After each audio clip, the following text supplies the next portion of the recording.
madilim na kampanya na magdadala ng kadiliman sa kanyang politika. Pinili niya mga kababayan na magluksa kasi siya mismo ang humukay ng libingan ng kanyang karera sa politika. Inukay na ni Amy Marcos. Ngayon, ang pakiusap ni Amy sa kanyang kapatid na ating Pangulong Bongbong Marcos, sana daw wag masamain hatred, galit po sa kanilang puso. Gusto natin na yung mga leaders natin may napakabigat na baggage sa kanilang likod, and that is hatred sa kanilang kapwa. Hindi natin kailangan po ang ganyang mga tao. Ba't tayo sisweldo ng dahilan, mga kababayan, jealousy? Silos na silos, mga kababayan, si Amy Marcos. Kasi bilang nakakatandang kapatid, tingin niya lalo siya yung nagbabagang mga balita at pagtalakay sa mga isyu ng lipunan. Bulsa, opinyon, banat at paglalantad sa katotohanan. Bulsa, what you see is what you get. You decide. Yung time mo na tayo, mga kababayan, para lagi lang relax. Kahit mainit yung mga issue sa politika, kahit Semana Santa na, dito muna tayo sa kwentong katatawanan. Padala ni Anthony. Sabi ng anak doon sa kanyang nanay, "Nay, pahingi po ako ng 50 pesos. Bakit naman umingi ka ng 50 pesos?" Sabi ng nanay. "Nay, magpapatuli kasi ako. Magpapatuli ako kay Chuberto. Nandun na sila sa sapa ngayon. 50 pesos daw yung bayad bawat isa." Binigyan ng nanay yung anak ng 100 pesos. Sabi ng anak, "Bakit po 100 binigay ninyo sa akin? 50 pesos man lang po yung bayad." 100 pesos siya, sabi ng nanay. "Yayain mo na rin yung tatay mo."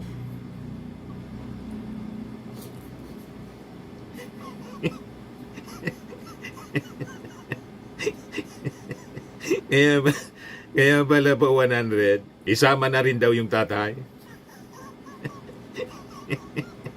Hindi pa rin tuli yung tatay. Matik na, 200 pesos. Kasali ka na rin sa monthly draw.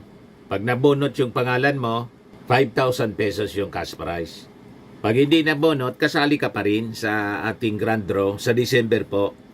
10,000 pesos yung grand prize. Ayos pa, dito na tayo, mga kababayan, sa ating mga topic sa politika. Kasi sabi ni Senator Amy Marcos, si Senator Amy Marcos ngayon ang talk of the town dahil sa kanyang itim political campaign. Madilim na kampanya na magdadala ng kadiliman sa kanyang politika. Pinili niya, mga kababayan, na magluksa kasi siya mismo ang humukay ng libingan ng kanyang karera sa politika. Inukay na ni Amy Marcos. Ngayon, ang pakiusap ni Amy sa kanyang kapatid na ating Pangulong Bongbong Marcos, sana daw wag masamain. Umaasa ka na wag masamain. Talagang inaaboso po ninyo. Masyado ninyong inaaboso ang kabaitan ng inyong kapatid kasi kayo yung manang. Halimbawa pa, hindi masamain. Hindi na lang kikibo. Yung kapatid ninyong si PBBM, malamang sa malamang, yung mga kaalyado ng ating Pangulo at mga supporters, gagalaw para matalo po kayo. Di ba? Lalo yung mga congressmen na may direktang impluensya sa mga botante sa barangay. Yung mga congressmen natin, the super majority, kaalyado ng inyong pinsan na inaaway-away din ninyo. At yung inyong pinsan is the knight in shining armor ng ating Pangulong Bongbong Marcos. Buti pa si pinsan, all out yung pagsuporta sa iyong kapatid. Pero kayo na turingan ng kapatid, o nasaan kayo ngayon? Nandun sa pagsuporta kay Sara Duterte. Nandun sa pagsuporta kay Digong. Asa pa kayo? Halimbawa pa na hindi masamain, personal, hindi na masamain kasi magkapatid kayo. Hindi papayag po yung ating mga mamamayang Filipino na walang buwelta. Lalo't paparating yung eleksyon, talagang sisingilin po kayo, Senator Amy Marcos. At ito, na paniningil ng ating mga mamamayang Filipino, tulad ng mga Duterte, self-inflicted. Ang may gawa, kayo man lang po. Tama po, mga kababayan, yung ating mga analysis. No, wag daw masamain. Sana wag masamain. Amy Marcos hope PBBM won't misread surprise campaign ad with BP Sara. Paano ma-misread yun? Napakalinaw po. Paninira. There's no room for misreading. Napakalinaw. Klarado na paninira. At by your own admission, ng author nito, si Sara mismo, kaya maitim. Kasi tulad ng pusit, may maitim na tinta. O galing sa maitim na tinta ng pusit, yung campaign ad ninyo po. Tapos sasabihin ninyo, hindi ma-misread. Walang, there's no room for misreading. Napakalinaw po. Paninirang puri. Paninira sa administrasyon. Sa tinawag na ng Palasyo Malacanang, nagsalita si Yusek Castro. Sabi ni Yusek Castro, fake news niya. Negative campaigning. Yun mismo ang ayaw ng ating Pangulong Bongbong Marcos. Never po na nanira sa kampanya. Never po. Pero tingnan ninyo ang kanyang kapatid. Grabe ang pagkahawa sa mga Duterte. Na ang kampanya po based sa paninira. Diba? Tingnan ninyo yung mga kandidato ng PDP laban. Lahat paninira po. Pagmumura, pagbabanta, pagtatay-tay ng kwento. Yun ang maririnig ninyo na namumutawi sa bibig. Hatred, galit po sa kanilang puso. Gusto natin na yung mga leaders natin may napakabigat na baggage sa kanilang likod, and that is hatred sa kanilang kapwa. Hindi natin kailangan po ang ganyang mga tao. Ba't tayo sisweldo ng mga tagapaglingkod, mga kababayan, na punong-puno ng galit ang kanilang puso? Tama po mga kababayan. Kaya malabo ito na sinasabi po ni Senator Amy Marcos. Pwede na hindi na lang mag-react po respeto sa kanya kasi manang siya. Hindi na lang iimik yung ating Pangulong Bongbong. Pero siyempre, yung mga sumusupport sa kanya, nagmamahal sa kanya, yung mga political allies niya, lalo yung mga congressmen, malamang may instruction na. Kung hindi galing sa ating Pangulong Bongbong, malamang galing kay Martin Romualdez. Grabe na niya si Pinsan. Hindi na tayo kinikilalang kapamilya. Ang kinikilala niyang pamilya, tatay, si Digong, kasumpa-sumpa ang ganyan, ipagpalit mo yung pamilya mo sa ibang tao. Sino ba naman yung matino na mga mamamayang Pilipino ang susuporta sa isang kapatid na sinumpa, ipinagkakanulo mga kababayan, yung kanyang kapatid? Tingin ng tao, trinaydor ni Amy ang kanyang nakakabatang kapatid, at ang reading nila iba. Kung nga hindi po mapasok yun sa isip ko, pero that is a possibility ng dahilan, mga kababayan, jealousy. Silos na silos, mga kababayan, si Amy Marcos.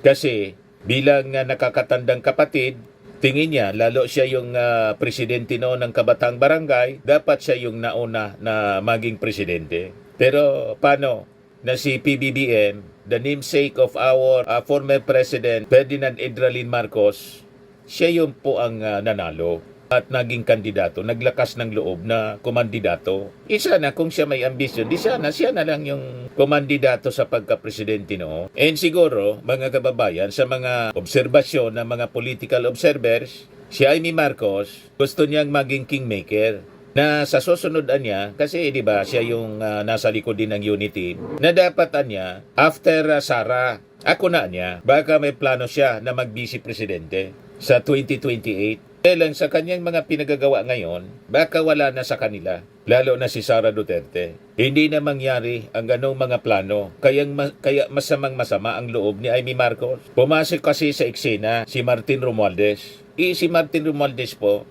sa kanyang pagkatao, and with all-out support sa ating Pangulo, yun ang nararapat po, mga kababayan, na maging successor. Dapat ang successor kasi sumusuporta all-out sa mga agenda ng administrasyon. Sila, may iba man na agenda eh. Di po ba, mga kababayan? Itong political ads na galing sa kadiliman, sa kulay pa lang po. Sana daw wag masamain. Iyang sama-sama ng background po. Ang mismong nag-endorso, yung kaibigan niya na nagbanta sa kanyang kapatid, pinagbantaan yung buhay po, pati yung asawa, ilisat sa kayong pinsan. Pagkatapos, sasabihin mo, huwag masamain. That is next to impossible, mga kababayan. May emosyon din yung tao, may pakiramdam. Nasasaktan din siyempre. Hindi lang mga kababayan, pinapakita ng ating Pangulong Bongbong Marcos yung kanyang kalungkutan sa mga pangyayari ngayon. He is a true leader, mga kababayan.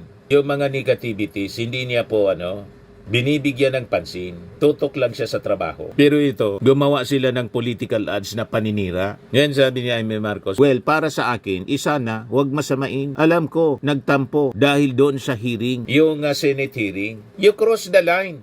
Malinaw yon. Idinidiin mo. Yung mismong kapatid mo, idinidiin mo. Pinalalabas mo, Senator Jaime, na si President Bongbong Marcos ay siyang nasa likod mismo ng warrant of arrest. Malabo po na yung kapatid mo yung nasa likod. Nagkataon lang na kapatid mo ang presidente at uunahin siyempre ng kapatid mo ang kapakanan ng bansa. Ibanta sa stability ng ating bansa ang yung kinikilalang pangalawang tatay si Digong at yung kaibigan mo na si Sara Duterte. Mismong banta hindi lang sa ating bansa kundi sa buhay ng iyong kapatid. Asa ka pa na matutuwa sa iyo yung kapatid mong si Presidente Bongbong Marcos. Tapos sasabihin, abnormal ka ba? Sasabihin mo, sana wag masamain.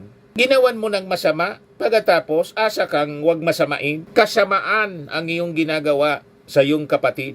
Hindi ka na lang kasi nanahimik, kumbaga barkada mo, si Digong. Pinabayaan mo na lang sana. Inomfort mo na lang, personal, pumunta ka doon, kumbaga barkada mo. Pero yung idiin mo pa yung iyong kapatid, na nagkataon lang na siya yung Pangulo, nang iserve yung warrant of arrest, unang-una, yung kaso, wala mang kinalaman yung ating administrasyon. Alam mo yan? Nag-file ng kaso, mga private complainants. 2017 pa, wala pa sa Panguluhan. Panahon ni Digong, ang may kasalanan. Tama yung sinabi ni DOJ Secretary Boying Rimulya. Lahat ng trouble niya ng mga Duterte, self-inflicted. Kaya siya nakaso kasi yung AJK, mga biktima, siyempre hindi man yun mananahimik yung pamilya. So, finailan siya sa ICC. Ang ginawa niyang strategy, umalis sa ICC as member, nakalimutan niya, mga kababayan, na umalis sa Interpol. Ito na ngayon, mga kababayan, the rest is history. Going back dito, sinasabi ni Jaime Marcos, malabo, kahit man ako, kapatid kita, isusumpa kita. Asa ka pa, hindi kita isumpa kung ako yung kapatid mo. Ako nga, hindi ninyo kaano-ano sa ginawa mo sa kapatid mo na ibinoto ko, masama ang loob ko sa ginagawa mo, yung kapatid mo pang ginawan mo. Kaya relate siyempre yung ating mga mamamayang Filipino. Kaya you will suffer the consequences of your actions, just like the Dutertes. Yan sabi ni Jaime, sa totoo lang, biglaan na lang kami. Pareho kaming nakalimot na may kampanya pala. She stated that clearly there were actions taken by the administration that ran counter to her ideals and principles. The word alyansa was even mentioned by the senator in the 32nd campaign ad. Gutom na ang sikmura, gutom pa sa hostisya, ginigipit ang hindi kaalyansa. Direktang pag-atake po ninyo yun sa ating Pangulong Bongbong Marcos. Tinatawag mong ginigipit kayo, ginigipit si Sara. Ang gumipit kay Sara, kay Digong, sarili nila. Kung hindi sila gumawa ng katarantaduhan, wala silang problema. Kung si Digong nanahimik na lang, baka nandito pa siya sa Pilipinas ngayon. Tama yung sinabi ni Katunying, ni Jerry Baha. Ikaw ba naman, Anya, pwede naman talaga na hindi gawin? Ikaw ba naman, Anya, araw-araw tawagin kang bangag, ngiwi, pagbantaan, lahat ng mga sinasabi. Destabilization dito, destabilization doon. Ay talagang, tapos hihingi ka ng tulong, sasabihin mo, umaasa ka na, walang aksyon na gagawin sa'yo. Asa pa kayo? Ang masamang pag-ugali po, laging may consequences, Jaime Marcos. Ang paggawa ng masama, kung ano ang iyong itinanim, yung siyang aanihin. What you sow, you reap. Tapos sasabihin ninyo, sana wag masamain. Paano hindi mamasamain ang gawaing masama ninyo? Napakasama ng advertisement ninyo, Ito paninira. naman po, Firmax Firming and Lifting Cream, pinapahid po sa mga pulses in affected area. Mainam po sa paninigas ng mga kaso-kasuan. Ito naman po, Automax Radiant Serum. Sa mukha naman yung application, anti-aging po siya. You will look 10 years younger than your age. Sa mga cancer patients naman po, baka lang gusto ninyo itong itry. Neng siya Red Mix Fruit Drink. Hindi mo po siya gamot, food supplement siya. Kaya lang, gawa siya mga kababayan sa goji berry. Yung goji berry, may anti-cancer properties. O ngayon, yung mga inquiries ninyo, dumiritso na lang kayo sa aming messenger sa Facebook para masagot namin agad. Ayos pa? Ayos na ayos niya, Mr. Maravilla. At sa mga naghanap po ng malinis and spacious fitness gym, pumunta lang po kayo sa aming Colossal Fitness Gym. May Grab car rental din po kami. Ito naman po yung bago naming product na binibenta online.